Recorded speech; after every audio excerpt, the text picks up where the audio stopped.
All right, today we're going to take a look at economic theory. This again is still more of a baseline look at economics. A lot of what we're going to focus on today is economic decisions. Remember, economic decisions are not only what you're doing financially, how you're spending your money, what are you buying, and so forth. It's also how you use your time, your resources, your efforts, and so forth. So all of these are part of economic theory.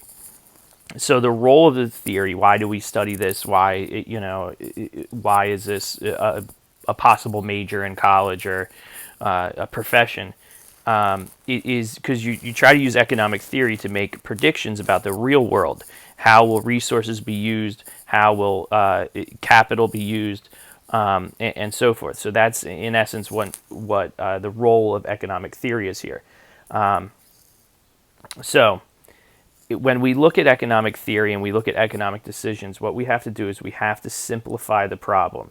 If you take in every single variable possible and try to study a market or study an economic decision, it becomes overcomplicated and you are unable to make any predictions. Okay, so we have to keep it simple and we have to simplify the problem. So one thing that can be done is an assumption called all other things constant. Okay, let's imagine you're studying the sale of bottles of water in the parking lot of a Phillies game. Okay, you got yourself a couple cases of water. You want to go sell some water to the tailgaters and people going into the baseball game.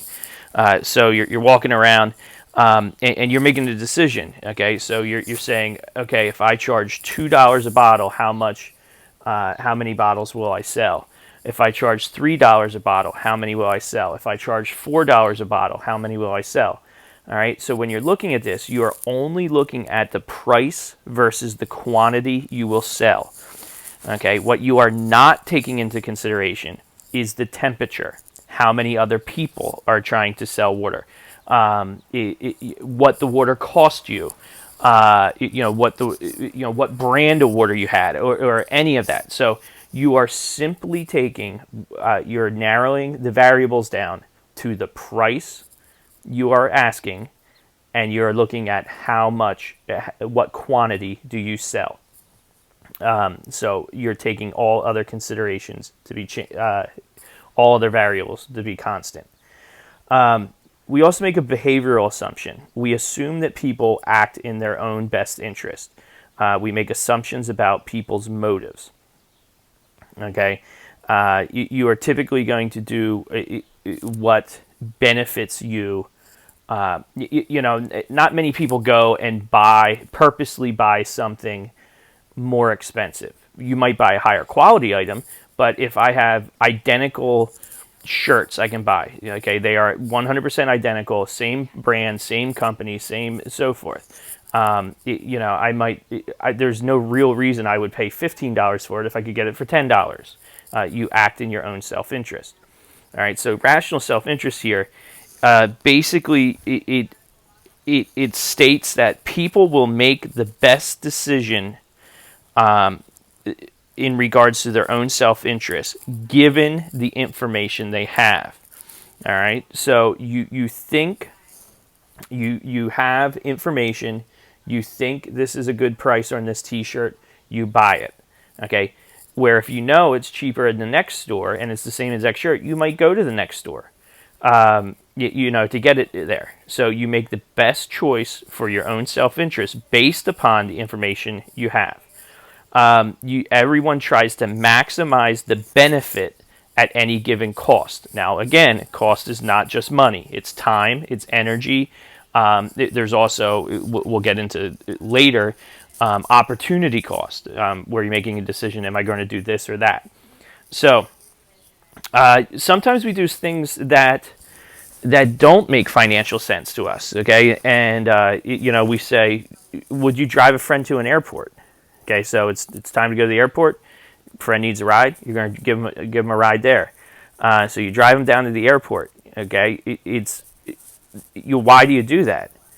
Okay, maybe your friend gives you some gas money, but typically you do those things. I mean, because it doesn't really benefit you immediately, but you hope that down the road when you need a ride to the airport or you need help with something, that your friend would kick in and help you. So when we're looking at the study of economics, there's two terms when we look at statements, and in essence, if you're applying economic theory, you're going to come out with a prediction. These predictions can either be normative or positive statements. Okay, so let's look at a positive statement. So a positive statement is in essence a fact. All right, the price of crude oil is $25 a barrel. Okay, the Dow is at 24,000. A hot dog costs $1. Okay, these are what is. These are facts. They cannot be disputed. All right. A normative statement is more of a opinion. Okay, you might say the price of crude oil is $25, but as an economist, I believe that's overvalued. It should be around $20. You're making assumptions on where the market would go, on where prices should go, on what type of decisions people will want. Okay, a new clothing line's coming out, and you say, "Well, I don't think that's going to sell," or that's really going to hurt your business. Okay, those are normative statements. Some economics decision come down to marginal cost versus marginal benefit. In essence, what does the cost of an item or a decision, what does it cost you versus what you get out of it? There's a big one you guys are going to have to make, when it comes to education coming up, whether it's college, whether it's, entering in the military, entering into a workforce, getting some type of trade training, whatever the case may be. What is the cost of that training? Okay, I know it says college there, but it's any type of training. What is the cost of that training versus what you get out of it in return? Okay, spending $200,000 to go to college to get a job that pays $30,000 a year might not be the best return on your marginal cost. Your marginal benefit is not that good. However, if you are spending $200,000 to go to college and you're going to end up getting into a career field that's going to have an average salary of $100,000 or $200,000 a year, then that's a decent return on your investment. And it's not just making a decision about education. It could be, imagine you have a landscaping company. Okay, you need to get rid of a stump. So you could go buy a stump grinder, and you could spend the money to then grind a stump out of someone's yard and charge them for that service. Or you could rent one. All right, and if this is the only stump you're going to do, the marginal cost of buying a stump grinder to complete that job probably isn't there. But if you could go rent the stump grinder, that would probably be a lot wiser economic decision. Okay, you have to ask yourself, how many stumps are you grinding? Companies also make these decisions too.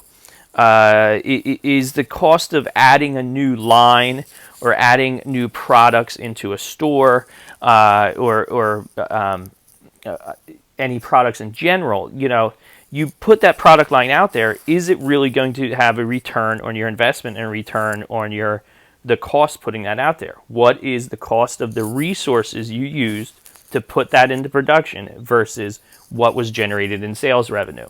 Okay, so when we look at these economic decisions, that in essence is what it's coming down to.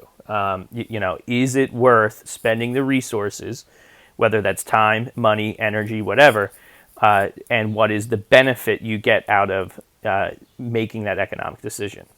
Okay, to wrap it up for today here, just take into consideration that making an economic decision requires time and information. Time is scarce. Information can sometimes cost money to acquire. If you're looking at different investments, you might pay an investment advisor a fee. You're looking, is it going to be a wise decision that if I'm paying an expert to help me out with this versus me just taking a shot at it? Traveling to a college to decide whether that's the college you want to go to. It costs money for you to go travel to that college. And then just simply putting the time in to read a review. It says magazines there, but just consider that like Amazon reviews or product reviews. You might have a friend who bought a similar product, and you say, "Hey, do you like that?" You are putting the time, energy, and money into gathering information to make informed economic decision. That's going to wrap this section up on economic decisions. We will get into economic markets and the participants in the markets next week.